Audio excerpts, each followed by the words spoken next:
Show live here on YouTube, but also on Instagram with fantasy.football.analyst. If you don't know who that is on Instagram, go follow him. He's got great content on Instagram. So on here, really on his show, but recording my show on his show so that YouTube and Instagram. Show on my show. Yeah, So. his show, my show. But you know what, because like in the background, I feel bad. You get all this stuff going on. I just kind of have a wall. Yeah, it's okay. You should have somebody behind the curtain. Oh, dude, I got my Gronk jersey. Okay. Okay. It's backwards, but you know what? Yeah, Instagram's got to fix that. But so I think we're talking about bold predictions, sleepers, busts, or whatever you want to talk about. But I think that might be where we're going to head with this content. Yeah, I mean, we got. I got all my sheets up over here. We'll just kind of play it by ear. I remember you saying you wanted to talk about Todd Gurley a little bit. Let's do it. Now I know you are extremely off of Todd Gurley, but get a better wall. You look poor. All right, you know it's really about the angle. All right, and I'm a college student and I am poor. So where do you go? Where do you go to college? County. So. You what? County college. Okay. What are you studying journalism maybe? No, more marketing. But. Okay, cool, awesome. Yeah, I actually go ASU as well on getting a master's in digital audience. So we kind of share that. But sorry, go ahead. Didn't mean to interrupt. Go to school, guys. Yeah, go to school, guys. So you don't do this all day. So you want to go to school, you'll have a wall like him. If you don't go to school, you'll have a wall like me. So that's a good way to do it. But, God, where was I? What was it? Gurley, yeah. So, I know you're so against Gurley, but at what point, like, do you see him in drafts where you would take him? So I know he's not a first-round guy for you, obviously, but if you saw him in the end of the second, beginning of third. Yeah, so great question, and it's funny because I have a similar bust prediction out of James Conner in 2019, and again, I'm not trying to pat myself on the back here, but I don't think anybody can find anybody that wrote bigger things about James Conner last year than me. He's number 2 on my entire bold predictions for the entire year, written well before Le'Veon Bell was even going to hold out. And that was tied to Jalen Samuels too as a duo. That duo would be a home run stash.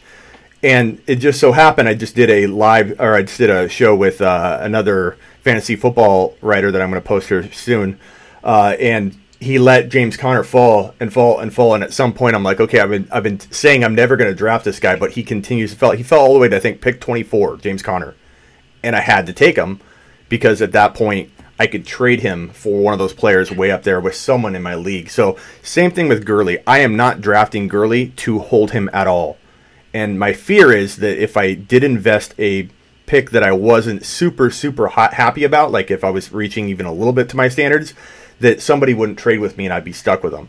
So to answer your question, of course I'd take him in the third round. I don't think he'll ever fall. I don't think I'll ever have that problem. But it's a great question to kind of find out where's my line in the sand. But my line in the sand is only to be crossed over if I'm going to be trading him or, as the third drafted player. I'd probably roll the dice on that for sure. But I'm taking Dalvin Cook over Todd Gurley, which I've been called crazy and laughed out of rooms for, which is fine by me because Dalvin Cook to me is a top 5 running back package inside a 18 to 22 overall pick. Risk is baked into that value. I'm picking, wide receiver ones, guys that could still be top 5 at their position. Odell Beckham Jr., Mike Thomas is falling into the second. I'm not even considering Gurley over guys like that. But where are you taking him and where are you ranking him? Where's a safe place for you in your mind, given all the controversy going on? Well, that people aren't really reacting to, but that maybe I'm spreading. I think my biggest thing is just like how the video came out with him limping, right?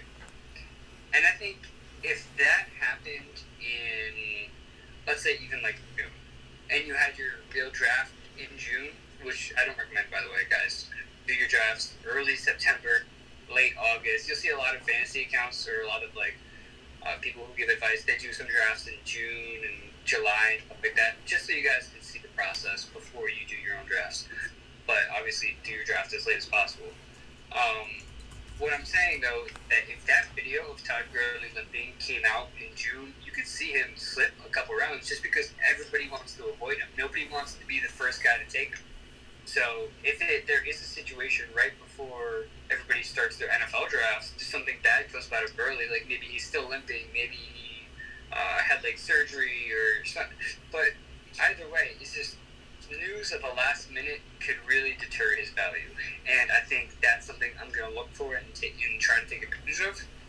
Unless he gets hurt, obviously in the off season, then something to look out for. But if he doesn't get hurt and like there's all this negative news leading to the season, I'm going to try to take advantage of that mid-second round, potentially late second value if it happens. So if he fell to you at pick number 10 right now, would you take him at 10 if you had to draft right now? Yeah, if you had to draft right now, you had to draft.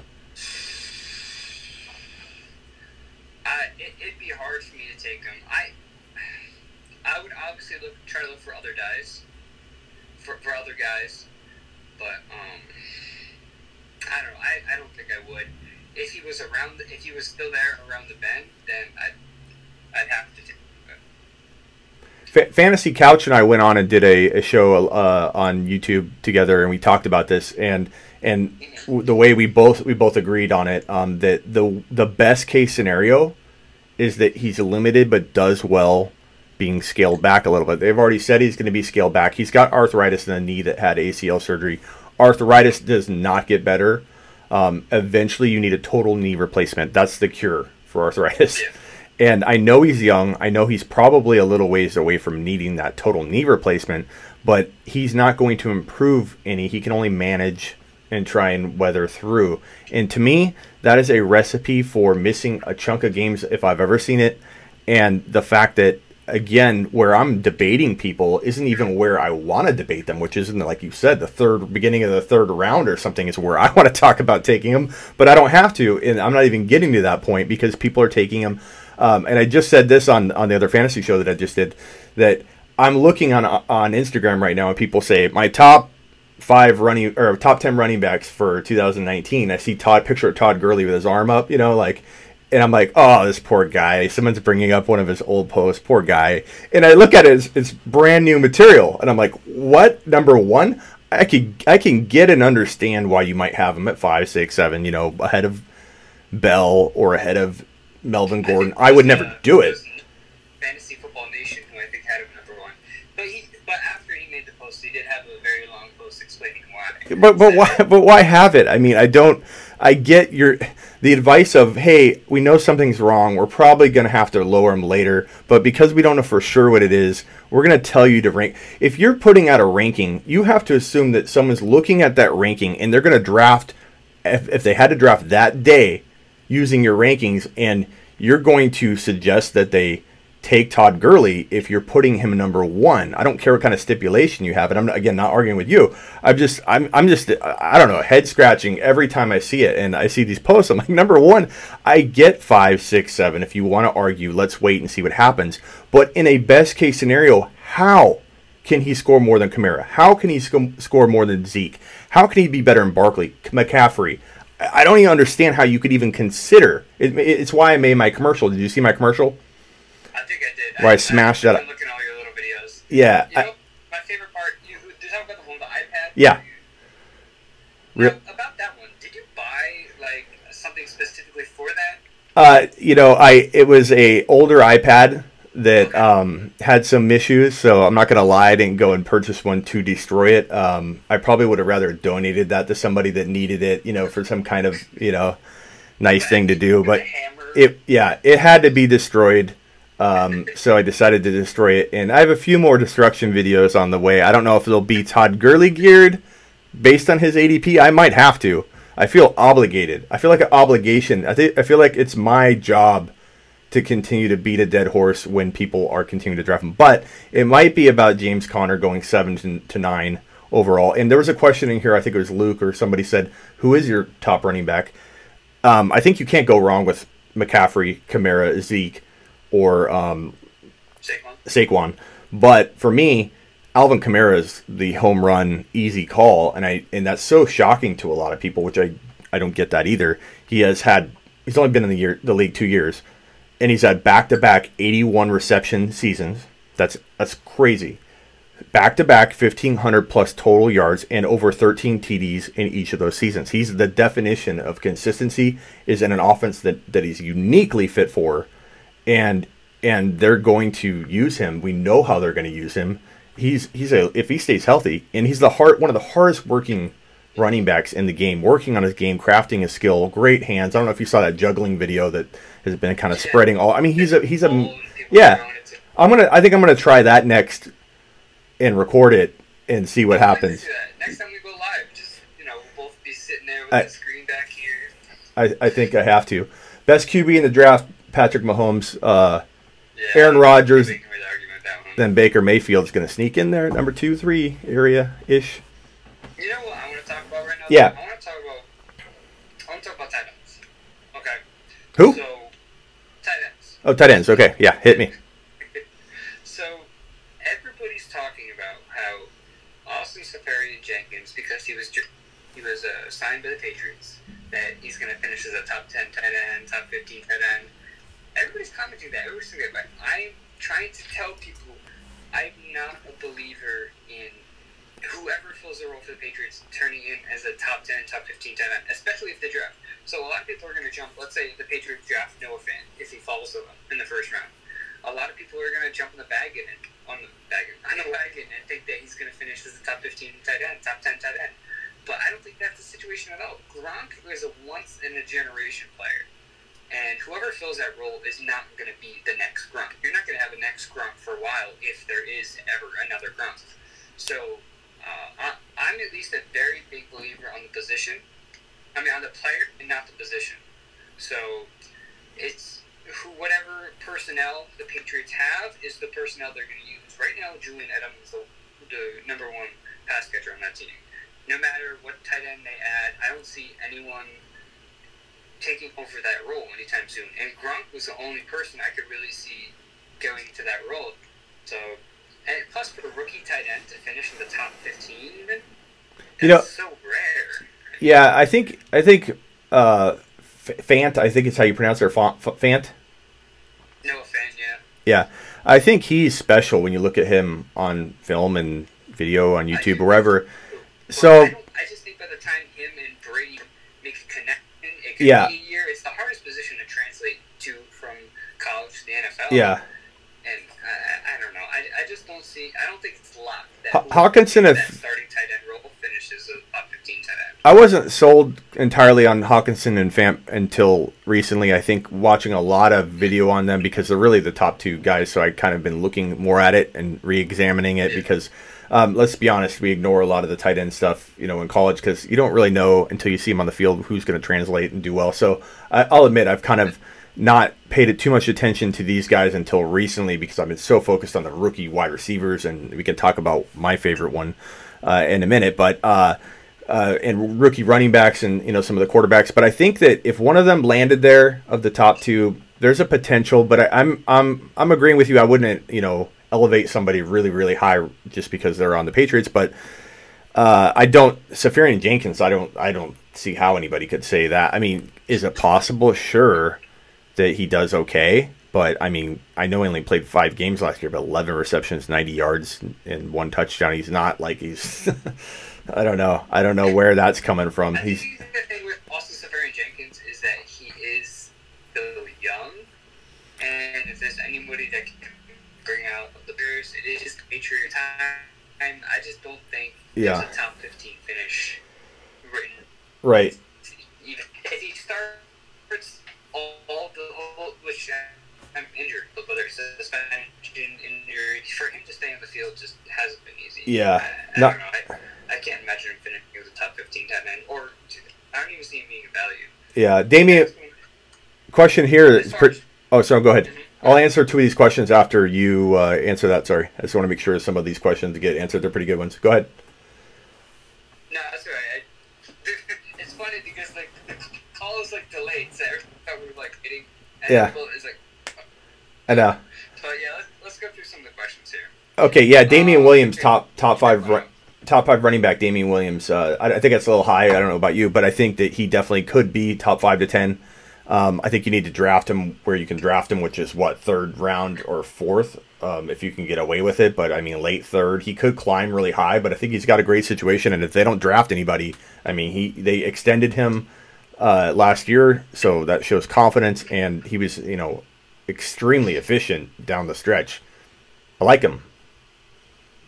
Yeah, I mean, I think for the Chiefs running back, you really have to. Their upside is not limited.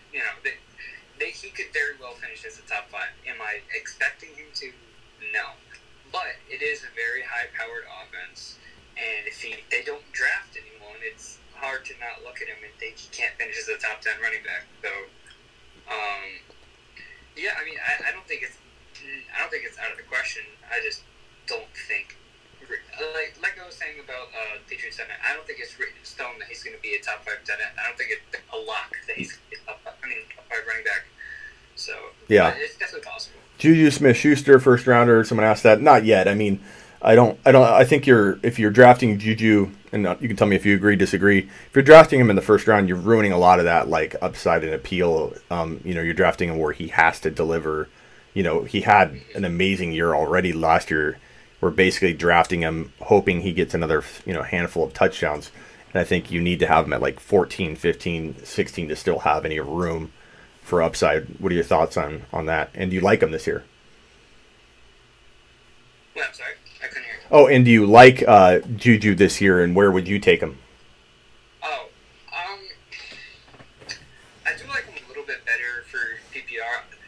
I have to see if the Steelers draft a wide receiver really early. I don't think they will, but I think they do need a little help on the outside. And if they do take someone, then Juju could stay in the slot. If he's playing on the outside, like a lot of people are saying, they're worried about the coverage he's going to fit. I don't think the Steelers are going to throw the ball as much as they did last year. I mean, what do you have, 675 pass attempts? That's it's going to alone. That's insane. And Ben Roethlisberger has 600 attempts almost every year. Even 675 is just way too much of an outlier. Yeah. But at the same time, you have 168 targets or whatever, with Antonio Brown being thrown out the window. He's going to get his work. He's going to be a good wide receiver. But I do agree with you what you said is that he's a guy who has upside and appeal, and you want to try to get him at the best value. If you take him at the end of the first, that's more you're betting on him rather than trying to get him at a value. Yeah. So if you're someone who's willing to bet on him, you could take him, but I'm not personally taking him. Yeah, I think you don't have. I think you take him later on. Right, and I think you walk out of your draft not liking your team if he's your first wide receiver or your first player taken. You're gonna even done some mock drafts where after I look at the team, I'm just whenever go wrong, or even the first couple rounds, I'm just I don't even want to finish this draft. Yeah, so you drop Juju or you do something kind of reaching, even a tight end in the second. I get the value; it's warranted to draft a Kittle or a Kelsey, given how much they relatively score above the other tight ends, but when you draft a tight end, in my opinion, in the second, you walk out of your draft and you're like, I just, I don't know that I love my team. And I'd rather make a crazy trade using some depth and sleepers that I draft that turn out to do well to then acquire a Kittles or Ertz or somebody later on through trade because I did so awesome landing those sleepers and I still get the player that I targeted in the second round versus taking, a Kelsey or whoever. But, yeah. And let's see, are there any other questions? I have one over here from YouTube, James Washington, or Andrew Luck for Cam Newton and James Washington. I'm assuming that's a dynasty trade offer. Would you rather have Andrew Luck? I'm sorry? No, I heard Andrew Luck. Is it a 2 quarterback? I assume it's a single quarterback league. Yeah, we'll assume that. 0.5 PPR. So James Washington, I don't know that's a kicker to make me do that trade, but yeah, I mean, if it was a 2 quarterback league, then obviously Andrew Luck becomes a lot more valuable. But if it's a 1 QB league, although still valuable, I don't know. I'd have to side with Washington because of the upside. I mean, you have Antonio Brown gone, and I can see that. That when Big Ben retires, if Mason Rudolph is truly the future beyond Ben Roethlisberger, him and James Washington went to the same college. Yeah, there's good rapport there, and I like Rudolph. Yeah. I think he could be good. If Big Ben retires and James Washington's already doing good, he's not just going to drop off with this college quarterback starting. Yeah. So I think no matter what, James Washington has a bright future ahead, and I would go Washington. Yeah. Stutter, but I'd go for him for sure. One question here looks pretty good to tackle would be, because we talked about him briefly, where does Patrick Mahomes have to fall for you to take him? So I'll let you take this one first. To take him in the second round, I mean, quarterback is so deep. I mean, it feels like it's getting deeper and deeper every year. But there's a similar argument with quarterback as there is taking a tight end early. So the argument with taking a tight end early is if you have like mirror roster with someone else who just takes depth players, you're going to have the advantage because you have a better positional tight end than they do. So, obviously it'll give you that advantage. And the same case goes with the quarterback. Now, do you take the quarterback early and sacrifice potentially getting your RB2 or RB1, receiver 2? In a smaller league, like 10 or less, I'd be much more willing to take Mahomes early. But in a 12, 14, 16 league, I don't know. I feel like the second's a little rough. If you can get him in the beginning of the third, I don't think he's going to fall that far, unfortunately, because I've seen ADPs. Yeah. But if you can get him in the beginning of the third, I think that's where I'd take him. But in the second round, I think if you can establish running back and wide receiver, or your two running backs, or wherever you want to go about it, then I think I'd be more inclined to take him. I just don't like the second round value. Yeah, I mean, the thing for me is this. I mean, use ADP to your advantage, and ADP dictates that he goes in the third round. So, like, your problem's kind of solved. Yeah, he's about a third rounder. Oh. So, I think the problem solved for you. But then you'll have a lot of people in the camp of, you got to wait on a QB. You know, I've been called an idiot, been called all kinds of things for telling people to draft him in the third round. But I think that, he's got the appeal to score 45 to 50 touchdowns. Now, if you don't think he'll repeat at all, then there's your argument. You don't like Patrick Mahomes. But if he can score 45 to 50 TDs, he arguably, in hindsight, I think could be worth that second-round pick. Not saying I would spend a second-rounder, but if his ADP climbed into the bottom of the second, I'm not going to lie, I would take him in one or two leagues for sure, because I'd want to have some shares of that. And if you have, I'm sorry, silence this. I had YouTube blaring in my ear. But if you take, where was I at? If you take him in the second round, and you have a Zeke or a Kamara, because you're taking him at the bottom of the second probably, those two guys alone carry you every single week. And if you land your other picks at all, you're gonna, kill it. So I get the argument against, hey, the QB pool is deep. That's an argument you make every single year. You hear people talk about it and preach it. And Aaron Rodgers going in the fourth round is a great example of why you may want to wait. Take Aaron Rodgers. Take Baker Mayfield in the fifth, sixth, or wherever Baker Mayfield's ADP is going to soon level out, because I think it's going to climb. But yeah, I mean, you're going to see me own Patrick Mahomes, Baker Mayfield, or Aaron Rodgers, I think, across all of my leagues in 2019. Essentially. That's a good reminder for when we're going to be in that league together. I mean, you'll see me own Cam Newton in all my leagues. No, I'm just kidding. Yeah, no, that's the funny part about doing. That's the funny part about doing drafts with your followers, or doing drafts with people in the industry, is they get to know what you're doing, and it's harder to make a great team that you love, because everybody's knows what you're going to do, and they're like, oh, he's going to take so and so, so I love Patrick Mahomes now. I'm probably not going to get him, but how do you feel about stacking? Right? What if you get Kelsey in the late second and Mahomes in the early third? Is that too much? And then say you take a running back first, tight end, then quarterback, you come back. Are you okay with that? Are you okay with taking Kelsey and Mahomes? I mean, if you're going to stack any. Yeah, I mean, I don't think you'll. Choice. I don't think you'll get. Sorry about the delay. I'm not trying to talk over you. Kelsey, I wouldn't. I don't think it's going to fall to the third. But if he did, and you could get again, if you're taking Mahomes or whatever, if you got Zeke Kelsey and Mahomes, I mean, how can you not win with that? So I love that people are against it, but argue in favor of another strategy. And especially my favorite strategy, my two favorite strategies in 2019, and I posted an Instagram post on this. You might have saw it. I think you might have commented on it or saw it. But if you draft in an auction Mahomes, or if you bid on Mahomes, Ezekiel Elliott, and Alvin Kamara, and blow all your money on that, and then go sleeper shopping for the rest of it. That strategy I love, and I also love going the top two wide receivers. So whether you think that's Adams and Hopkins or whatever, and then try and get like an Antonio Brown, who I think could still be top 5, but will cost you a lot less, and then draft Mahomes.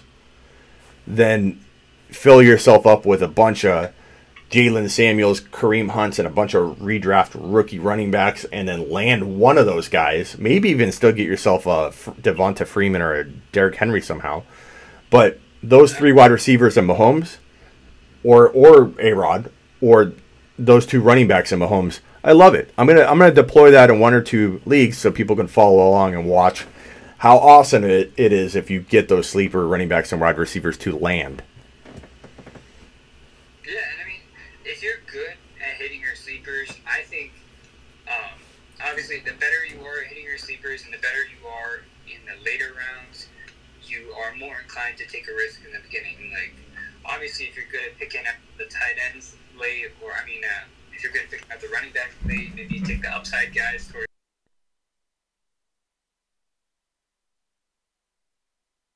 Yeah, like you said, it could be a winning combination. It's just really about being able to pick those guys up, and that's why we're here, right? That's right. We want to help everybody get to that. So, and that's what SleeperU.com does. It specializes in breakouts and sleepers. Fantasy Analyst.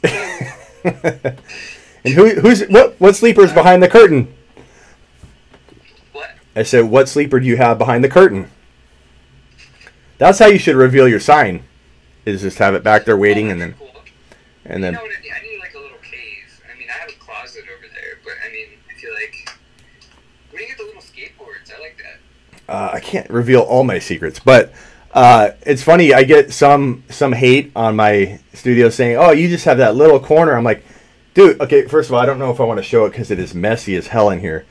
But when people rip on it, especially if they do it live, I love it because I'm like, you really think my setup is just that bad this way? But it's like, I've got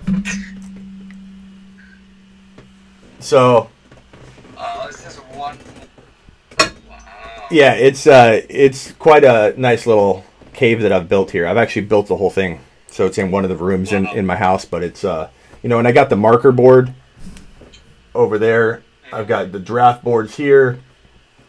We're hooked up and ready to go. I'm ready to rumble in 2019, man. And if we can do more of these, have a whole lot of fun doing some mock drafts and getting people excited about 2019.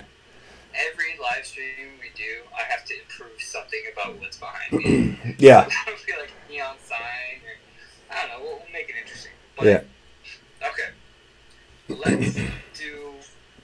I have to get going soon, so let's throw one sleeper for each position. Okay. All right. So quarterback, I'll go first. Okay. And, it doesn't matter if it's what everybody's thinking, but I'm gonna go Sam Darnold. Okay, and what about one or two sentences as to why, maybe? Yeah. So, I mean, 18th round, and if you're someone who takes a second quarterback, I'm definitely going to be targeting Sam Darnold with Le'Veon Bell in that offense. It's going to keep defenses honest. We saw, and one thing I really, really like to do is kind of chase the value towards the end of the season. I found that to be really effective and a good indication of what guys are going to do next year. So, Sam last season, I wish I had the stat with me, but I think he was one of the top-rated quarterbacks as far as like Pro Football Focus, or at least was the game against Green Bay. I think he had a huge game. But yeah, I mean, I think the Jets they're probably going to take a pass rusher, but they'll get another offensive lineman early. They've already improved that offensive line. I just don't see a reason not to take Sam Darnold, but I think he's going to catch on fire year two. I hope you're right. I hope you're right because I like Le'Veon Bell a lot, but I am worried a little bit about that passing attack. So I hope you're right. There's definitely some appeal there. If I'm gonna go, and I'm sorry, you have any more on that? Okay, sorry if it's with the delay. It's sometimes I don't know if you're done, and then I start speaking, and so sorry about that. I don't know why Instagram needs to work on this live stream thing because it's been choppy and. Down earlier today. I don't know. They what? Start looking at They what happened earlier? Instagram was shut down early this month. Oh, really? I didn't even notice that. Oh, earlier today, not this month, but yeah, earlier today, Instagram and Facebook were down. You're probably sleeping because you're on Arizona time and probably whatnot. They were just down like a month ago. They were down for like a whole day, and people were like freaking out. That was crazy. Can Baker Mayfield qualify as a sleeper? Because I know he's like people see him coming, but his ADP is like crazy. Sleeper, obviously, like value for their ADP. Okay, everybody. What is he? Fifth round? Let's look.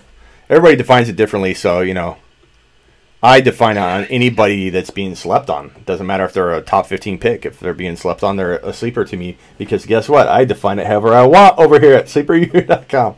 Another shameless plug. There's the plug. Well, actually, it's climbing 5.04. That doesn't seem right. That seems kind of high, but it makes sense with the ADP data probably being updated and that pre-Odell Beckham Jr. data getting chopped off. And so 5.04...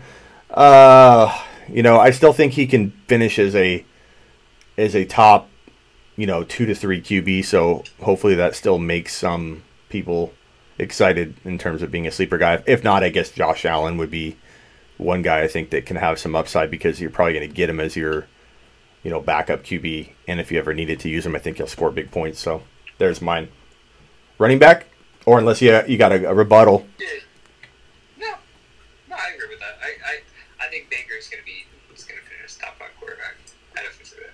Yeah. But you start with the running back. I'll go running back, and then we'll snake draft. We're doing a snake. Okay. Running back. Jalen Samuels is my deep guy. That he's my James Conner of this year, and I think that's and I think that man, call this like a stab in the dark, call it whatever you want, but I have a funny feeling that the running backs coach in Pittsburgh, Eddie Faulkner, was his coach at NC State. There's a lot of rapport there. I have a funny feeling that just one single news post or a couple of them or whatever is going to turn fantasy worlds upside down in terms of James Conner's ranking because all they got to say is one thing like, oh, we have 2 running back ones on our team. We're using both of them all over. And then James Conner's value just drops like a... We know what's going to happen. We know they're going to... Because someone's going to ask about Jalen Samuels, about how he finished out the year. And... the coaches are going to say he's a great player. We believe we have really. It's going to be something along the lines of we have 2 really great running backs here in Pittsburgh, and then that's like you said, it's going to start a whole. Yeah, and then if I had to say like if let's see, that's a deep one. If I had to do like more of a middle tier, it'd be the Dalvin Cook situation. The fact that you can get him at 18 to 22 and he's a top 5 running back. Any risk that you're talking about, if you're talking to me saying, oh, he's risky, that risk is baked into his 18 to 22 value. He can disappoint and still earn you top 18 to 22 overall value.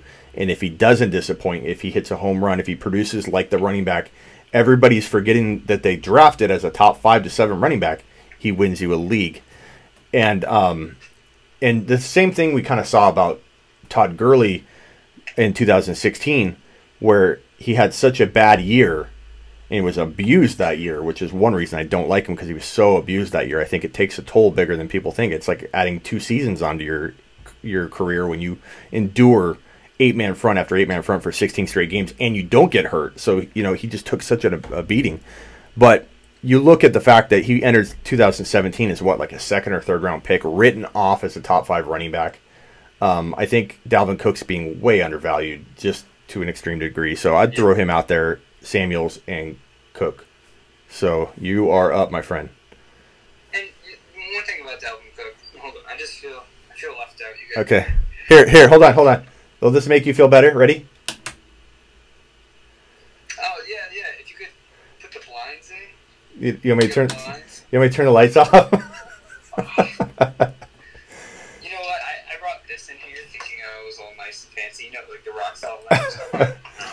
No, it's fine. Hold on. Let me scratch my arm. Okay, sorry. No, I'm kidding, man. It takes time. When you had to look at my first video. It was and you're not you do some videos, but like you're focused on content and you do a great job. You've built your channel up to, what do you have, like 27,000 followers on Instagram? I mean, so if you want to rub in my face, I've only been up for like 3 months, but you crush me, follower wise. So there you go. I'm hoping to change that because I just got started. But I mean, you can rub that in my face constantly. No, I don't like to do that because I'm kidding. It's the content, not the number. Because there are some guys, I'm not going to say anyone names, but there's some guys who are sitting at 75, 90,000. You mean this guy? Wait, hold on. Wait, hold on. As far as that goes, I think the big thing about the ACL injury is really the next season after is when you really it makes you prone to injuries more that following year. So I mean, guys like Dalvin Cook, he had the hamstring injury early on, and that's kind of what happens the year after an ACL injury. But the year after the ACL injury, I mean, this is a lot of people are worried about Dalvin Cook's health, but it's going to be 2 seasons after his ACL injury, and I don't see, other than just freak out ways for him to actually be injured. Yeah. Be injury prone. Yeah, I mean, hamstring. It's that first year after ACL that really gets you that much. Yeah. So who's your sleeper if you just got the one? All right, so I got one main guy. I've been a truther of him for a very, very long time. Deep sleeper, Chris Warren. So the Raiders, if they go into the season and they don't draft Josh Jacobs early, maybe they take a running back later on. But I'm a huge believer on Chris Warren, only because he's not being drafted right now. He's someone you can take a round 16 flyer on. Yeah, I like him. And a good strategy and look at the guys who pop in as the third running back. And I think you've even said this before. It's like guys who are the running back 3 in the roster by the time the season starts, those are good guys to take flyers, because they could end up being a starter through injuries or just overall how good they play. So if Isaiah Crowell is a starting running back, they have a decent offensive line. I mean, they just added Trent Brown to it. They've got some other pieces there. But, I mean, if Isaiah Crowell's there, I had hopefully wow. I think I just cut out. My iPhone says the temperature is too hot to continue the live stream. That's pretty crazy. Well, that ends that interview. That's that, folks. I do want to say thank you to fantasy.football.analyst for having me on his feed and then allowing me to kind of live stream this to you guys to talk fantasy football with you and kind of get his perspective. Follow him on Instagram at fantasy.football.expert. And he's been doing content. He does more content versus video, but he's awesome to come on and do some video with me on Instagram. Hopefully you got to hear most of everything he said. I know the speaker was a little bit quiet probably. To kind of top off, the last thing I would say is my 2 wide receivers. I'm not sure who his 2 wide receivers were. My 2 wide receivers, I'd say deeper, not so deep at middle, would be Calvin Ridley. I think Calvin Ridley could be dance with wide receiver 1 numbers sometimes and finish as a good wide receiver 2 at the cost, mind you. Do not draft him as a wide receiver 2 if you do not have to. You draft him as a high-end wide receiver 3, and if Julio Jones misses 1 or 2 games, we're going to see signs of a guy that is ready to take over in 1 to 2 years as the number 1 wide receiver in that Atlanta Falcons offense. So Calvin Ridley is special.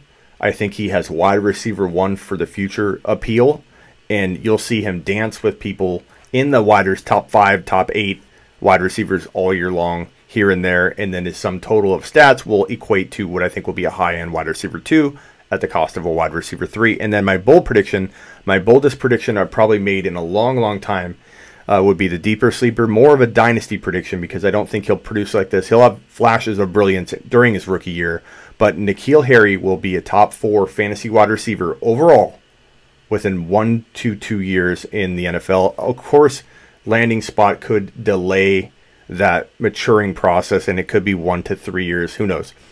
I'll readdress that once I know where he lands. But he has the talent that I think can survive.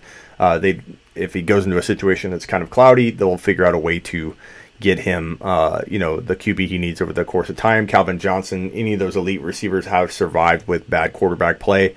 I think Harry is no exception, or Harry is the exception to pretty much everything.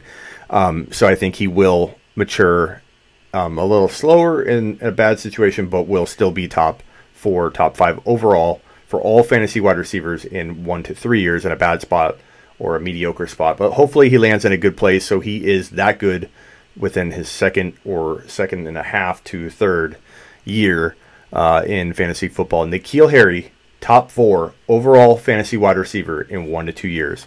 Thanks for watching, guys. I'll talk to you later.